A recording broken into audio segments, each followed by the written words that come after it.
अस्सलाम वालेकुम स्टूडेंट्स, मेरा नाम तैयब नसीर है। स्टूडेंट्स, आज हम प्रोजेक्टाइल मोशन से रेलिवेंट सेकंड लेक्चर डिस्कस करने जा रहे हैं। आज के लेक्चर में हमने जो प्रीवियस लेक्चर में range of projectile, time of flight and height of projectile के रिलेशंस ड्राइव किए, आज हम देखेंगे कि क्या इन रिलेशंस के दरमियान कोई इंटरलिंक, इनके दरमियान भी कोई रिलेशन है या नहीं है। आज हम relation between height, time of flight and range of projectile study करेंगे और इसके अलावा कुछ बड़े important MCQs from final exams point of view as well as from MDCAT और एंट्रेंस टेस्ट रेलेवेंट एमसीक्यूज भी आज हम डिस्कस करेंगे। जी स्टूडेंट्स, लास्ट लेक्चर में हम लोगों ने हाइट ऑफ प्रोजेक्टाइल का रिलेशन ड्राइव किया। हाइट ऑफ प्रोजेक्टाइल को हम h से रिप्रेजेंट करते हैं and h is equal to va square sin square theta over 2g। इसके बाद हमने रेंज ऑफ प्रोजेक्टाइल का फार्मूला ड्राइव किया और उसका जो रिलेशन था that was r is equal to va square sin 2 theta over g। Similarly time of flight t is equal to 2va sin theta over g। Students, अगर आप ये तीनों रिलेशन देखें, इन तीनों रिलेशंस में आपको कुछ टर्म्स कॉमन नजर आ रही है। सपोज हाइट वाले फार्मूले में भी आपको इनिशियल वेलोसिटी vi नजर आ रही है, ग्रेविटेशनल एक्सेलरेशन g नजर आ रहा है, एंगल नजर आ रहा है। सिमिलरली रेंज में भी आपको एंगल va g नजर आ रहा है और ये तीनों वेरिएबल्स आपको टाइम ऑफ फ्लाइट में भी नजर आएंगे। अगर ये तीनों वेरिएबल्स आपको हर रिलेशन में नजर आ रहे हैं तो डेफिनेटली ये कॉमन सेंस है, एक क्वेश्चन ज़हन में आ सकता है, क्या इन तीनों क्वांटिटीज के दरमियान कोई मैथमेटिकल रिलेशन भी एग्जिस्ट करता है या नहीं करता। दूसरे अल्फाज में आप यूं समझिए कि अगर आपको एमसीक्यूज या न्यूमेरिकल में डायरेक्ट हाइट ऑफ प्रोजेक्टाइल की कोई वैल्यू दे दे और आपसे कहे जी टाइम ऑफ फ्लाइट कैलकुलेट कीजिए या रेंज कैलकुलेट कीजिए, क्या आप कैलकुलेट कर सकते हैं। इसी तरह इन रिलेशंस के दरमियान जो रिलेशन है उसको समझने के लिए हम आज का लेक्चर स्टडी करेंगे। जी सबसे पहले relation between height and range. देखिए हाइट का क्या फार्मूला है, va square sin square theta over 2g। Height मैंने लिखी h, va square sin square theta over 2g। मैं रेंज को डिवाइड कर रहा हूं h ओवर r। देखिए स्टूडेंट्स, r का फार्मूला है va square sin 2 theta over g। जब r डिनोमिनेटर में आएगा तो मैं इसको 1 ओवर r कह दूंगा, तो ये रिवर्स हो जाएगा। तो 1 ओवर r, ये g जो डिनोमिनेटर में है ये ऊपर चला जाएगा और va स्क्वायर sin 2 थीटा जो डिनोमिनेटर में है ये डिनोमिनेटर में आ जाएगा। स्टूडेंट्स देखिए va स्क्वायर से कैंसिल हो जाएगा, g की वैल्यू g से कैंसिल हो जाएगी, so h over r is equal to sin square theta into 2 sin 2 theta. आपको पता है ये वैल्यू स्क्वायर है और स्क्वायर की वैल्यू का मतलब ये है कि हम इसको दो दफा लिख सकते हैं, sin theta multiply bye sin theta, ये 2 एज इट इज। और हमें इस ट्रिग्नोमेट्रिक फंक्शन का पता है, इस फार्मूले का पता है कि sin 2 theta can be written as 2 sin theta into cos theta. Student, ये sin थीटा इस sin थीटा से कैंसिल हो गया, now you have sin theta divided by ये 2 इस 2 से मल्टीप्लाई होगा, you have 4 into cos theta. So h over r is equal to sin theta divided by 4 cos theta। h over r, ये जो 4 है इसको मैं 1 over 4 भी लिख सकता हूँ, sin theta over cos theta। This one sin theta over cos theta can be written as tangent theta। So r इधर डिवाइड हो रहा है, इधर आके मल्टीप्लाई होगा, so you got the relation height h is equal to r over 4 tangent theta। ये formula याद रखिएगा। इसका मतलब है कि अगर आपको एंगल की वैल्यू दे दे और रेंज की value they they, you can calculate height, और अगर आपको हाइट या रेंज एंगल की वैल्यू दे दे तो आप रेंज भी कैलकुलेट कर सकते हैं। नेक्स्ट देखिए जी, पॉइंट स्टेप नंबर 2 में, पॉइंट नंबर 2 में मैंने हाइट और टाइम ऑफ फ्लाइट के दरमियान रिलेशन निकाला। Once again height is equal to va square sin square theta over 2g and t is equal to 2va sin theta over g। जरा गौर कीजिए, height में आपके पास va के ऊपर भी स्क्वायर है, sin के ऊपर भी स्क्वायर है, तो मैं लॉजिक अप्लाई करता हूं और लॉजिक अप्लाई करके मैं t का स्क्वायर ले लेता हूं। जब t का स्क्वायर लूंगा 2 का square 4 va square sin square theta over g square. तो गौर कीजिए, va square sin square theta इधर भी अपेयर हो रहा है, va square sin square theta इधर भी अपेयर हो रहा है। Once again same pattern apply करते हुए मैं हाइट और टाइम स्क्वायर को डिवाइड कर रहा हूं। ऊपर डिनोमिनेटर में मैंने चूंकि हाइट लिखी है तो हाइट का relation as it is va square sin square theta over 2g multiply by, students देखिए t स्क्वायर डिनोमिनेटर में it means you can say this is t square, here I am writing 1 over t square. तो जब 1 over t square करूंगा तो ये भी reverse हो जाएगा, जी स्क्वायर जो डिनोमिनेटर में है ये ऊपर चला जाएगा, 4v square over into sin square theta denominator में आ जाएगा। तो ये मेरे पास रिलेशन आ गया, ये va स्क्वायर इस va स्क्वायर से cancel, vi sin square theta sin square से कैंसिल, ये g इस g की एक वैल्यू कैंसिल हो जाएगी, you have h over t square is equal to g over 8 square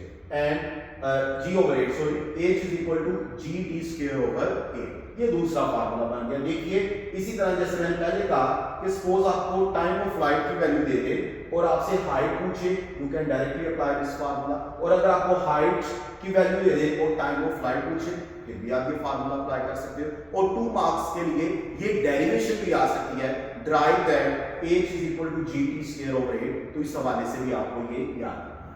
तीसरा relation range and time of flight.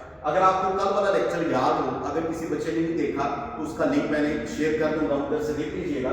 जब हमने रेंज का फार्मूला ड्राइव किया था, we have s is equal to v multiply, फिर इस s को हमने हॉरिजॉन्टल डिस्टेंस रेंज में कन्वर्ट किया था, क्योंकि ये velocity horizontal maximum distance along x axis है, तो वेलोसिटी भी हॉरिजॉन्टल ले ली और ये टाइम एज इट इज आ गया। तो r is equal to v by x multiply t। कल हमने डिटेल में डिस्कस किया था कि यहाँ पर जो टाइम नजर आ रहा है वो एक्चुअल में टाइम ऑफ फ्लाइट है, तो ये रेंज और टाइम ऑफ फ्लाइट के दरमियान दो रिलेशन है, r is equal to v i x multiply by t या r is equal to v i। अब आपको पता है x है तो cos थीटा आएगा, v i cos theta multiply by t। तो इस फार्मूले से वंस अगेन अगर आपको एंगल और टाइम ऑफ फ्लाइट की value direct they they, you can calculate range and so on.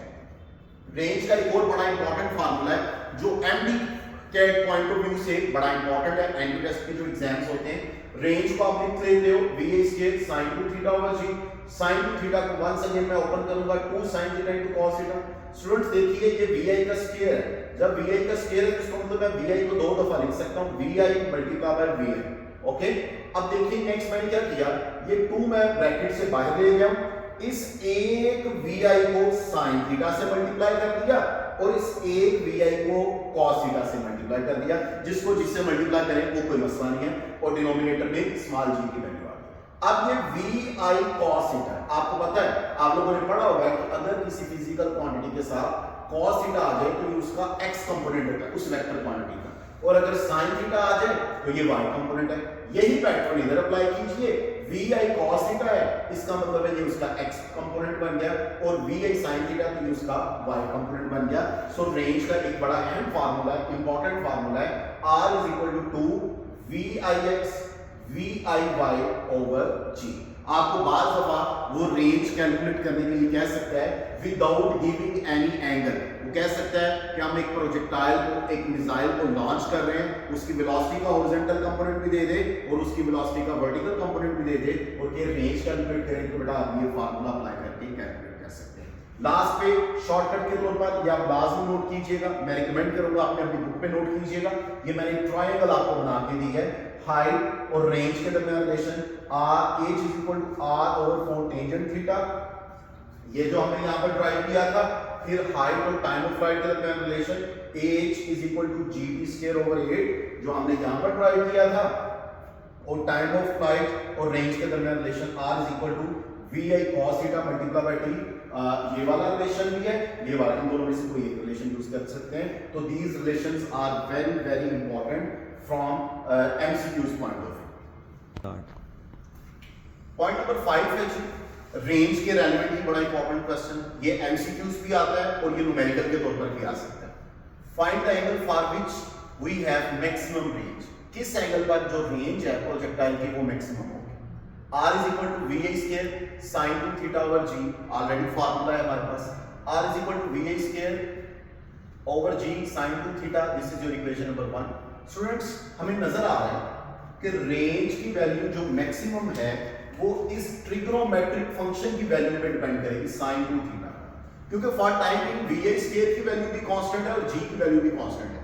vi square जो आपने इनिशियल कुछ दे दिया, एक दफा आपने जब लॉन्च कर दिया तो उसकी वैल्यू वेरी नहीं होगी, और g की वैल्यू भी हमने कल अजम्पशंस में बताया था कि इसकी वैल्यू को भी हम वेरी नहीं करवा रहे, तो इसका मतलब vi स्क्वायर ओवर g ये कांस्टेंट है sin 2 थीटा।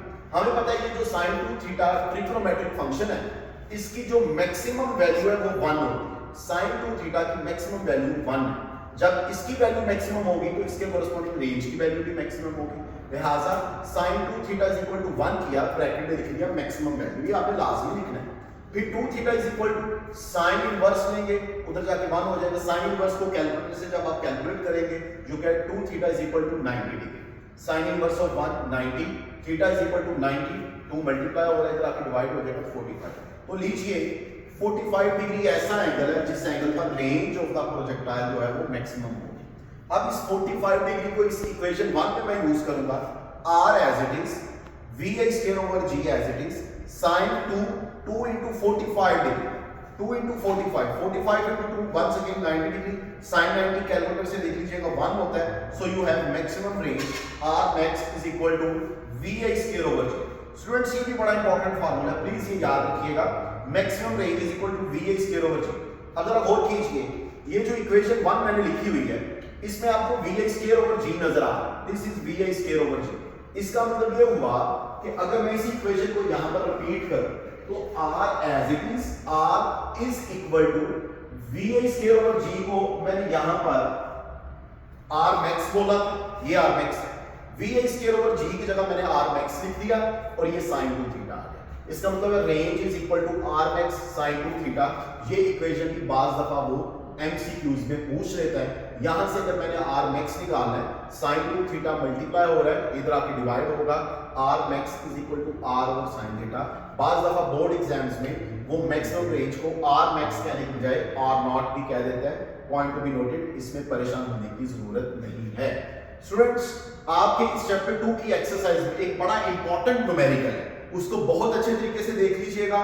न्यूमेरिकल 2.9 है जी, why does a range of projectile remain same when angle of projection change from theta to 90 minus theta। कहता है कि बताइए क्यों why range of a projectile same रहती है, तब जब आप एंगल को चेंज करो थीटा से 90 माइनस थीटा। तो इस एंगल को थीटा से 90 माइनस थीटा चेंज करने की दौरान जब आप चेंज कर लेते हो तो रेंज सेम रहती है, ऐसा क्यों है, ये क्वेश्चन एक पार्ट। दूसरा, आल्सो शो दैट, और ये भी साबित करो फॉर कंप्लीमेंट्री एंगल्स। अब कंप्लीमेंट्री एंगल्स क्या होते हैं मैं बताता हूं। Of a projectile the ratio of r to r prime is equal to 1। ये दो चीजें हमें करनी है। सबसे पहले जरा देख लीजिए कंप्लीमेंट्री एंगल्स क्या होते हैं। स्टूडेंट्स, कोई दो एंगल के जिन दोनों एंगल्स का अगर मैं सम करूं तो एंगल 90 डिग्री आ जाए, उन दोनों एंगल्स को हम कंप्लीमेंट्री एंगल्स बोलेंगे। याद रखिए, एन को एंगल्स कि अगर उन दो एंगल्स का हम सम करें तो एंगल 90 डिग्री आ जाए, वो कंप्लीमेंट्री एंगल्स। पहले मैं जरा ये रेशियो कैलकुलेट करूं। देखिए आपके पास रेंज का फार्मूला है vi square sin 2 theta over g, and equation के मुताबिक आपके पास अगर ये थीटा है तो 90 माइनस थीटा, जाहिर बात है अगर थीटा की कोई भी वैल्यू होगी तो 90 में से जब वो माइनस करोगे तो सेम वैल्यू तो नहीं आएगी, लिहाजा जो नया आने वाला एंगल होगा उसको मैंने थीटा प्राइम कह दिया। तो theta prime is equal to 90 minus theta, ये रेंज है। अब अगर मैं इधर r प्राइम करूं तो vi square over g sin 2, exactly आप यूं समझ लीजिए कि r प्राइम इक्वल है vi square over j sin 2 theta prime. जब मैंने एंगल थीटा प्राइम किया तो रेंज भी r प्राइम हो गई, तो r prime is equal to vi square over g sin 2 theta prime की जगह मैंने लिख दिया 90 माइनस थीटा, तो 2 into 90 minus theta. r prime is equal to vi square over g sin 2 को मैं अंदर मल्टीप्लाई कर दूं, you have 180 degree minus 2 theta. एक ट्रिग्नोमेट्रिक फार्मूला है, डबल एंगल आइडेंटिटी, नॉर्मली इसको कहते हैं sin alpha minus beta is equal to sin alpha cos beta minus cos alpha sin beta. यहां पर पहला एंगल है हमारे पास 180 डिग्री, दूसरा एंगल है 2 थीटा। तो अल्फा की जगह 180, बीटा की जगह 2 theta, sin 180 cos 2 theta minus cos 180 sin 2 theta. Calculator से कर लीजिएगा, sin 180 0 होता है, cos 2 थीटा माइनस इक्वेशन के मुताबिक cos 180 कैलकुलेटर से देख लीजिएगा -1 होता है sin 2 थीटा। ये टर्म -0 हो गई, minus minus plus sin 2 theta. आपको कोई डिटेल प्रूफ करने की जरूरत नहीं है, ये बस आपकी सेटिस्फेक्शन के लिए मैंने किया है। आप लिख सकते हो जस्ट कि sin 180 degree -2 theta is equal to sin 2 theta. लिहाजा ये जो sin 180 -2 थीटा है, I can write it as sin 2 theta. तो देखिए r प्राइम इक्वेशन भी क्या आ गई, vi square over g sin 2 theta, और r भी क्या थी, vi square over g sin 2 theta. अब इन दोनों को डिवाइड कीजिए, यू हैव सेम टर्म्स, तो ये कैंसिल हो जाएगी, तो आंसर 1 आ जाएगा। आपका जो सेकंड पार्ट है वो हमने सॉल्व कर दिया। अब जरा फर्स्ट पार्ट पर आएंगे। why is very important, why इसको मैं जरा डिस्कस करना चाह रहा हूं। ऐसा क्यों है कि अगर मेरे पास किसी एंगल पर कोई रेंज है थीटा पर, और अगर उस एंगल को मैं चेंज करके 90 माइनस थीटा कर दूं, तो उस एंगल पर भी जो रेंज है वो सेम आएगी, वो चेंज नहीं है। अच्छा, इसको डिस्कस करने के लिए रेंज का मैं इस फॉर्म में फार्मूला लिखूंगा, r is equal to vi cos theta multiply by t। t यहां पर क्या है, t यहां पर टाइम ऑफ फ्लाइट है, पहले डिस्कस हो चुका है, यू नो उसका ये फॉर्मूला vi cos थीटा। मैं अज्यूम कर रहा हूं कि फर्ज कीजिए यहां पर जो हमने एंगल लिया है, बात को समझने के लिए लेट्स से एंगल 30 डिग्री, और जो इनिशियल स्पीड मैंने ली वो ली 20 मीटर पर सेकंड। यहां पर g की वैल्यू मैं 10 मीटर पर सेकंड स्क्वायर ले रहा हूं, कैलकुलेशन को आसान करने के लिए। एक्चुअल में हम 9.8 लेते हैं, आप चाहो तो वो वैल्यू भी ले सकते हो। स्टूडेंट्स, ये जो गिवन वैल्यू है, अगर मैं इतने से पोर्शन में ये वैल्यूज लगाऊं, vi cos थीटा, vi 20 है मल्टीप्लाई बाय cos 30 है, इसलिए आप कैलकुलेशन करें, यू हैव 17.332 मीटर पर सेकंड। ये आपके पास वेलोसिटी की वैल्यू आ रही है 30। अच्छा, अब जब मैं इस पोर्शन के लिए ये कैलकुलेशन करता हूं, सेम वैल्यूज मैं लगाऊंगा, 2 vi sin theta over g, 2 multiply by 20 sin 30 by 10, तो ये 2 सेकंड आ रहा है। पॉइंट टू बी नोटेड, ये टाइम ऑफ फ्लाइट था, लिहाजा मैंने इसके साथ सेकंड लिखा है, और ये हॉरिजॉन्टल वेलोसिटी है, तो इसके साथ मैंने मीटर पर सेकंड लिखा है। और कीजिए यहां पर वेलोसिटी की वैल्यू जरा नोट कीजिएगा, 17.3 है, और यहां पर टाइम की वैल्यू नोट कीजिएगा 2 सेकंड। अब मैंने थीटा ले लिया, कंडीशन के मुताबिक अब मैं जा रहा हूं इधर यहां कि अब angle theta prime is equal to 90 minus theta, तो चूंकि मैंने पहले एंगल थीटा लिया है, तो ये बन जाएगा 60 डिग्री। अब 60 डिग्री नया एंगल आ गया, पहला एंगल था 30 डिग्री, अब आ गया 60 डिग्री।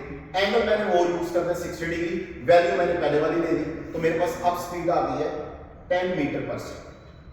और जब मैंने टाइम ऑफ फ्लाइट कैलकुलेट किया, तो अब टाइम ऑफ फ्लाइट आ रहा है 3.464 सेकंड। और कीजिए यहां पर स्पीड थी 17 मीटर पर सेकंड ऑलमोस्ट, यहां पर स्पीड आ गई 10 मीटर पर सेकंड। यहां पर स्पीड कम हो गई, यहां पर स्पीड ज्यादा है। जब यहां पर स्पीड ज्यादा है तो टाइम ऑफ फ्लाइट कम है, और जब यहां पर स्पीड कम है तो टाइम ऑफ फ्लाइट ज्यादा है। लेकिन इंटरेस्टिंग बात क्या है कि गौर कीजिए, मैंने इस स्पीड को इस टाइम ऑफ फ्लाइट से जब मल्टीप्लाई किया तो मेरे पास ये रेंज है, और जब मैं इस स्पीड को इस टाइम ऑफ फ्लाइट से मल्टीप्लाई करूंगा तो रेंज सेम आए।